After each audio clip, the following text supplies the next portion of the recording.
मैं सोच रही थी कि न्यायाधीश का कार्य उस समय कितना कठिन हो जाता है जब उसके ही परिवार का कोई सदस्य आरोपी के रूप में उसके सामने हो।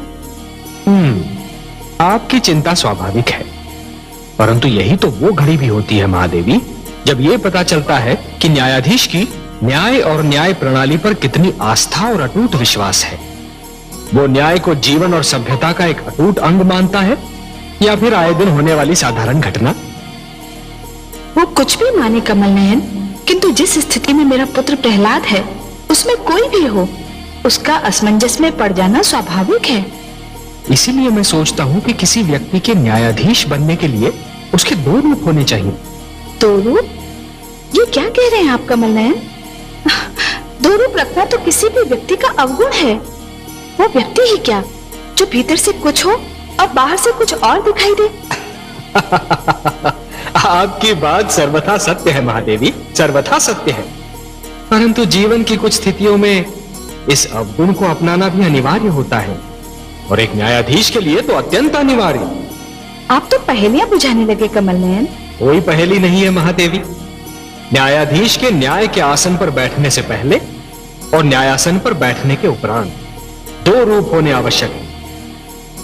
न्याय के आसन पर बैठने के पहले वो व्यक्ति किसी का पिता हो सकता है, किसी का पुत्र हो सकता है, किसी का पति हो सकता है या फिर किसी का भ्राता, परंतु जैसे ही वो न्यायाधीश के आसन पर विराजमान हो जाता है उसके सारे नाते टूट जाने चाहिए, उसे केवल न्यायाधीश रहना चाहिए। और यदि ऐसा ना हुआ महादेवी, तो कभी धन के लोभ से या कभी नातों की महत्ता से उसके पांव डगमगाने लगेंगे, न्याय प्रणाली पर भ्रष्टाचार का अधिकार हो जाएगा। धन और नातेदारी तो मायाजाल है महादेवी, भ्रष्टाचार के मुख्य आधार हैं। इस स्थिति में मुझे अपने पुत्र से एक विचित्र प्रकार की सहानुभूति हो रही है। न जाने आगे क्या होने वाला है।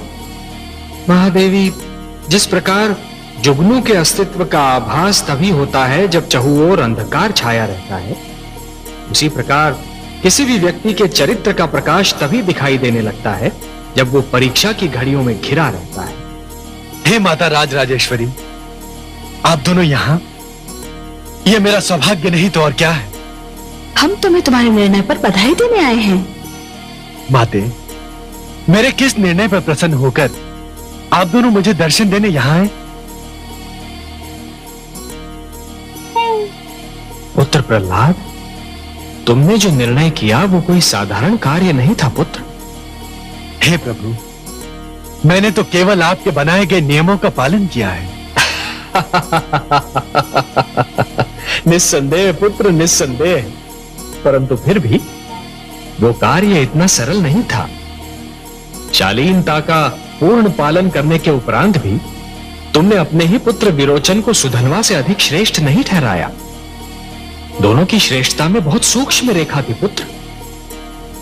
ऋषिपुत्र के पास तपोबल था जिसका प्रयोग उसने नहीं किया, परंतु तुम्हारा राजपुत्र विरोचन राजबल का प्रयोग कर बैठा।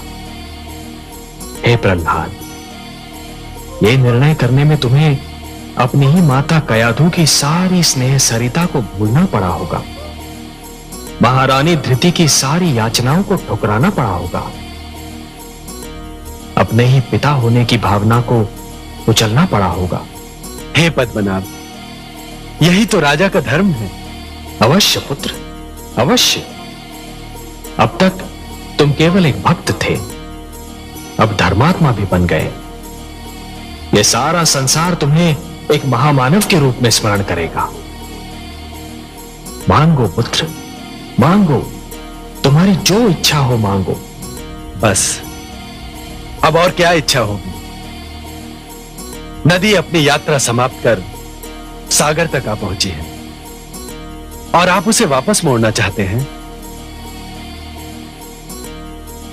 हां प्रभु, अब तो केवल ज्ञान चाहिए, वैराग्य चाहिए। मैं अपने इन समस्त उत्तरदायित्वों से मुक्त होना चाहता हूं प्रभु। अब तो केवल आपके रूप का, आपके नाम का स्मरण करना चाहता हूं। महादेवी, जो मृत्यु से डरते हैं वो जीवन जीने के लिए सिद्धांतहीन समझौते करने लगते हैं। और ऐसा सिद्धांतहीन जीवन मृत्यु से भी बुरा होता है महादेवी। इतिहास साक्षी है कि जीतते तो वही हैं जो मृत्यु के भय पर विजय पा लेते हैं, और सिद्धांतहीन जीवन जीने वाले तो कायर होते हैं महादेवी। आपने सत्य कहा कमल नयन, मृत्यु से क्या भयभीत होना, वो तो एक दिन आकर ही रहेगी। किंतु मृत्यु के भय से जीवन का सुख चैन खोना मूर्खता है, और ये भेद मेरे पुत्र ने जान लिया है। महादेवी, सब लोग जीवन को विद्या की दृष्टि से देखने का प्रयास करते हैं, परंतु आपका पुत्र जीवन को भक्ति के नेत्रों से देखता है, इसलिए जीवन के सारे रहस्य उसे विदित हैं। और महादेवी, प्रहलाद को जीवन का एक सीधा और सरल सत्य भी ज्ञात है, और वो सत्य ये है महादेवी कि जिस प्रकार जब एक पुरुष भटक जाता है तो केवल एक ही व्यक्ति भटकता है, परंतु जब एक नारी के पैर डगमगाने लगते हैं तो समस्त परिवार डगमगा जाता है। उसी प्रकार जब एक शिष्य भटकता है तो केवल एक ही छात्र भटक जाता है, परंतु जब एक गुरु भटक जाता है महादेवी तो समस्त छात्र समाज भटक जाता है, और जब समाज भटक जाता है महादेवी तो समस्त राष्ट्र का संकट बन जाता है। दुष्क्रिया कहिए। क्या होता है इस क्रिया में? इस क्रिया में तंत्र विद्या की सहायता से एक राक्षसी को जन्म दिया जाता है, और वो राक्षसी उस व्यक्ति को मार देती है जिसे मारने के लिए उसे जन्म दिया गया हो। हे कमल नयन, कोई सीमा भी है इन दुष्टों के अत्याचार की? हर जतन तो करके देख लिया इन दुष्टों ने मेरे पुत्र को मारने का, इनके मन को शांति नहीं मिली। महादेवी, जिस प्रकार नरक में चाहे जितने पापी डाल दीजिए पर नरक का पेट नहीं भरता, उसी प्रकार दुष्ट जन चाहे जितने दुष्कर्म कर लें उनका भी मन नहीं भरता। परंतु हे सर्वेश्वर, क्या इस कृत्या क्रिया का कोई तोड़ नहीं है? है महादेवी, अवश्य है। कृत्या क्रिया का तोड़ स्वयं उसी क्रिया में निहित है। अर्थात? महादेवी, इस क्रिया द्वारा जिस राक्षसी को जन्म दिया जाता है, यदि वो राक्षसी अपने लक्ष्य को मारने में असफल हो जाए तो उन्हीं लोगों की हत्या कर देती है जिन्होंने उसे जन्म दिया था। मेरी कामना है कि ऐसा ही हो। महादेवी, यदि आपकी कामना विधाता के लेख से मेल खाती हो तो वो अवश्य पूरी होगी। महादेवी, आपके पुत्र का ईश्वर पर इतना अडिग विश्वास है कि उसने मृत्यु से भयभीत होना छोड़ दिया है।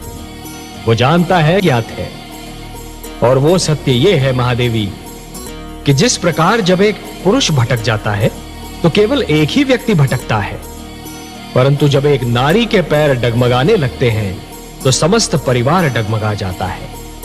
उसी प्रकार जब एक शिष्य भटकता है तो केवल एक ही छात्र भटक जाता है, परंतु जब एक गुरु भटक। महादेवी, बूंद जब किसी मेघ की गोद से निकलती है तो उसके मन में असंख्य आशंकाएं होती हैं। सोचती है कि उसका अंत क्या होगा। क्या वो किसी मरुस्थल की सुलगती रेत पर गिरेगी और सूख जाएगी, या किसी सुलगते अंगारे पर गिरेगी और भस्म हो जाएगी, या फिर किसी कांटे पर गिरेगी और उसका शरीर छलनी हो जाएगा? क्या होगा उसका अंत? परंतु जब वो किसी सीप के मुख में गिरती है और मोती बन जाती है, तब उसे यह ज्ञान होता है कि उसकी यात्रा शुभ थी। परिवार मानव समाज की सबसे छोटी परंतु सबसे महत्वपूर्ण इकाई है।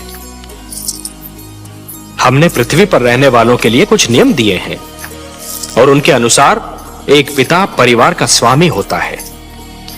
पुत्र को प्यार देना, उसका संरक्षण करना पिता का कर्तव्य है।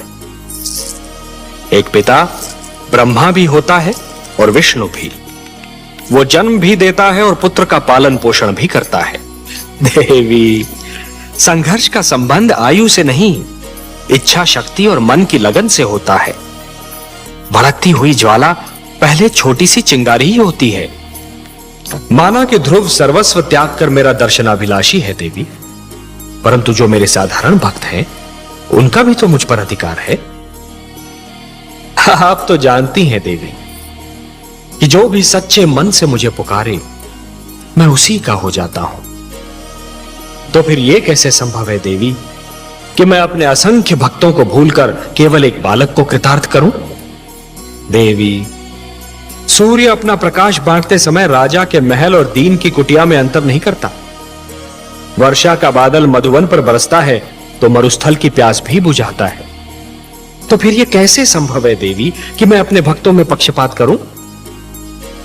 हे महादेवी, ये मत भूलिए कि ईश्वर भी ईश्वरत्व के नियम से बंधा है और ईश्वरत्व का नियम है समानता। मेरी दृष्टि में समस्त मानव जाति समान है। मैं धरती पर जा अवश्य सकता हूं देवी, किंतु समस्त मानव समूह के कल्याण के लिए। महादेवी, जिस प्रकार जब जल माटी को गीला कर देता है तो माटी में से सुंदर अंकुर फूटते हैं, उसी प्रकार जब भक्ति मन को उदार बना देती है तो मन में सुंदर विचारों का जन्म होता है।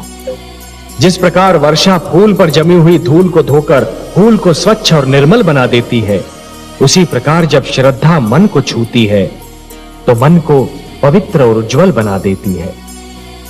यदि ऐसी स्थिति बन जाए कि दो परस्पर विरोधी गुटों की लड़ाई में दोनों ही पक्षों के केवल निर्दोष और असहाय तत्व ही अत्याचार और आतंक के लक्ष्य बन जाएं, तो हर उदार मन तड़प उठता है।